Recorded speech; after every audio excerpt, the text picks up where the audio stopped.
plaintiff, Miranda Stenberg, became friends with the defendant in 7th grade, but she claims they lost touch after the defendant started using drugs.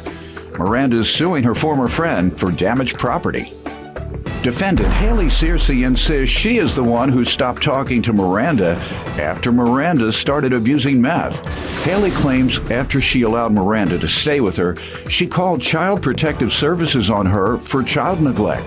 So she's countersuing for emotional distress. All rise. This court is now in session. The Honorable Judge Greg Mathis presiding.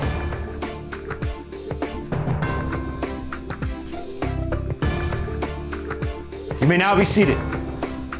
Start with you. Alrighty. Me and Haley became friends around 7th grade, and we clicked immediately doing things teenagers do, sneaking out of our parents' houses, going to parties, and we grew apart more whenever she started using drugs. And that is false, Your Honor. She was the one who actually started using meth first. All right. When did that happen, when she started using drugs, as you allege? Roughly... What grade were you all in? Around 12th grade. And she started using yes. What type of drugs? Xanax. Okay. And after that, she had went to rehab, and we grew apart. When? She became pregnant with her daughter. When did she go to rehab? I'm not 100% sure on the year. Okay, who told you she went? She did. When did she tell you? What year? You don't know the year she told you? Around 2013-ish, I'd say. That is wrong, Your Honor. I went to rehab in 2017, May 4th, to be exact. Okay. And she told you, and when did you tell her this? I told her I was in rehab probably, like I said, after I got to rehab. I obviously texted her, so that was in 2017, Your Honor. Okay.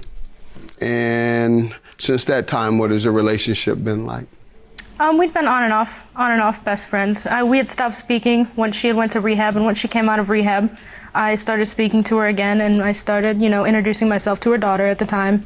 And that is false, Your Honor. She has been in my daughter's life the whole 5 years she has been born, or she's been alive. All right, let me hear from you. Your Honor, as she stated, we have been best friends for 8 years, on and off.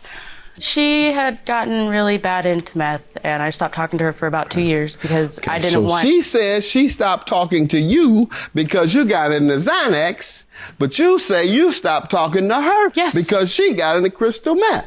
Yes, Who stopped talking first? You or her? I quit speaking to her. You stopped speaking to her? You say? I stopped speaking to her. When did you get on crystal meth, or were you?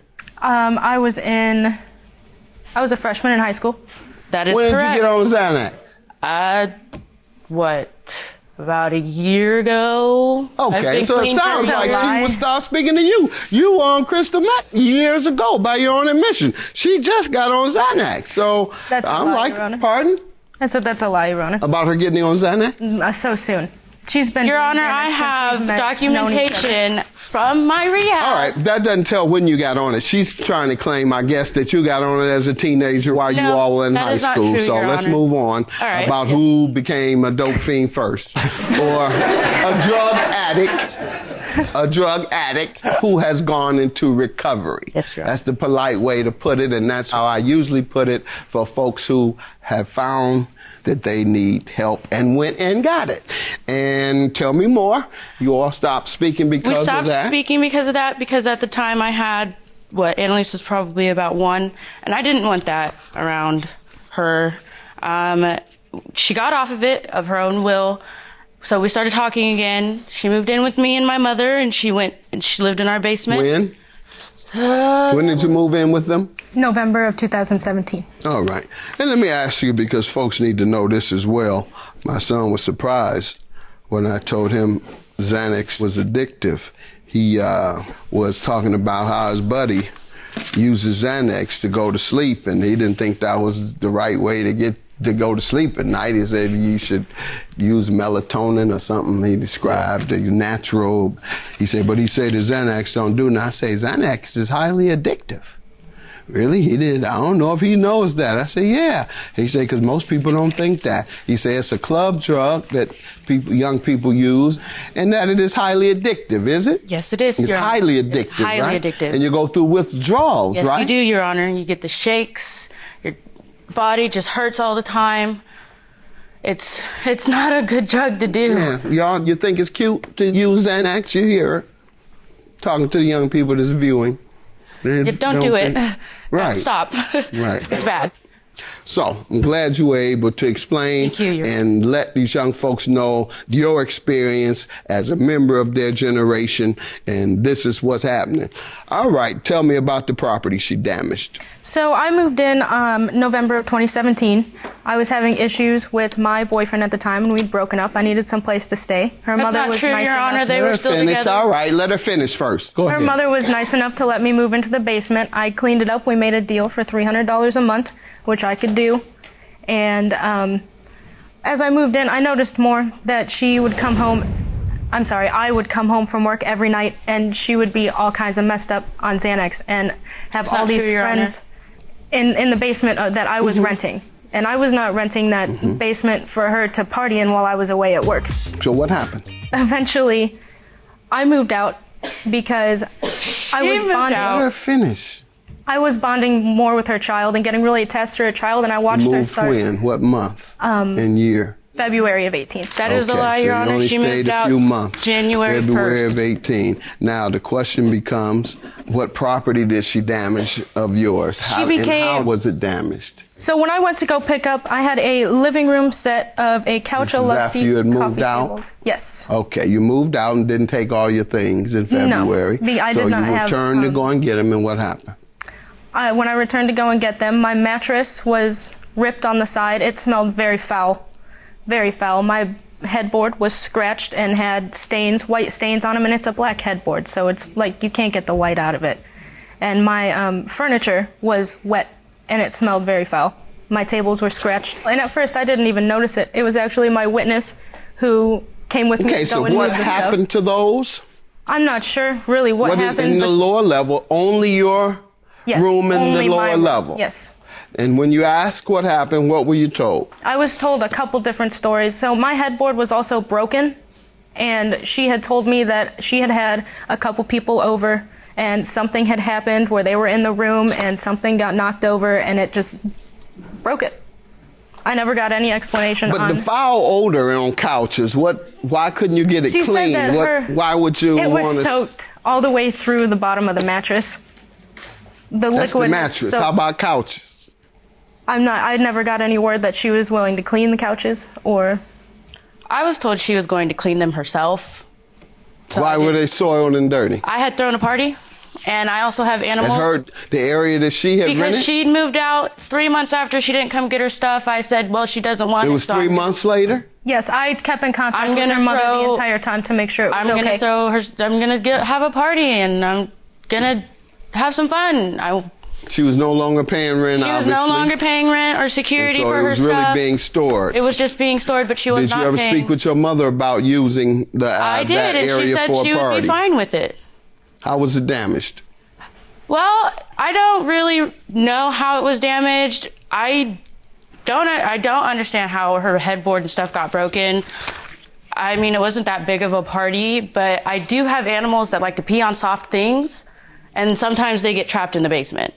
Like Animal House, the movie? No, like a cat and a dog, Your Honor. Sometimes they get trapped down in the basement when we're doing laundry, and they need to go potty, and they like to pee on soft stuff. Yes. It would have been more than once as well, because I mean, in the pictures, the stuff was still wet. It was not just animal urine. It was wet all over the bottom side of it. Let's try and believe it was. I'd like to. Your counterclaim for $1,000 is for what? I have a message here, Your Honor, that states that she is going to get my child taken away from me, and I saw this message, and then 3 weeks later, DFS shows up at my house. And so what was the conclusion of the investigation? They found nothing. What do you have there? Ma'am, did you do this? Did you call DCFS on her? No, I did not. I know who did it, and I have proof that I did not do it. She has provided me with a text where you say, I'm ruining her life, and the next sentence, like she can kiss her kid goodbye. I was very upset. I would never. All right, so it's a coincidence that you said you were going to do it and it happened? That was just a coincidence. It's not a coincidence. I said it because I was very upset and I was trying to say something to her. Okay, so you didn't do it? No, You just no, Your said Honor. you were. Yes, Your Honor. And you said you were going to do it, and somehow it happened. I have And you proof. didn't do it. I have proof that I. Who you got to lie for you? Let's see. I'm not I'm lying, going Your in Honor. your writing. You're about to hand me something somebody else said. I'm going by what you wrote. You said, I'm ruining her life. She can kiss her kid goodbye. And then she has an investigation. How long after? About 3 weeks. 3 weeks later, she has an investigation into so-called child neglect or abuse. I believe you 100%. Whoever lied for you, tell them the judge couldn't overlook your own admission. I don't believe this. I believe this is contrived. You got somebody that lied for you, and I'm relying on what you said, not what anyone else said. So that's enough. I'm looking at it. You said you put this down. You said it was a coincidence. Your claim for damaged property. Let me see your items. Pictures, estimates of the repairs. How you doing with your children now? Did they question them and all that nonsense? It was, the DFS worker literally came out on a Saturday morning, came in, and she was like, I don't even know why I'm here. There's no reason for me to be here, but that makes me look like a bad mom. Your child? Who said I'm here? The DFS worker. Said they don't even know why they're there. Yep. Yeah, based on my observation, I only see $500 damage. So $500 is your judgment for the damage based on what I've observed, and $1,000 for your emotional distress for her threatening, and then the result is that you were investigated for child neglect, and she said you could kiss your kids goodbye, meaning that she wanted them to be removed from you. Have a good day. Thank you, Your Honor. She should have called DFS on me. I would have paid her if she wouldn't have done that, but she did that, and I don't feel like she should have been paid. I did not call DFS on her. She did ruin my things. There's no friendship here. No friendship here.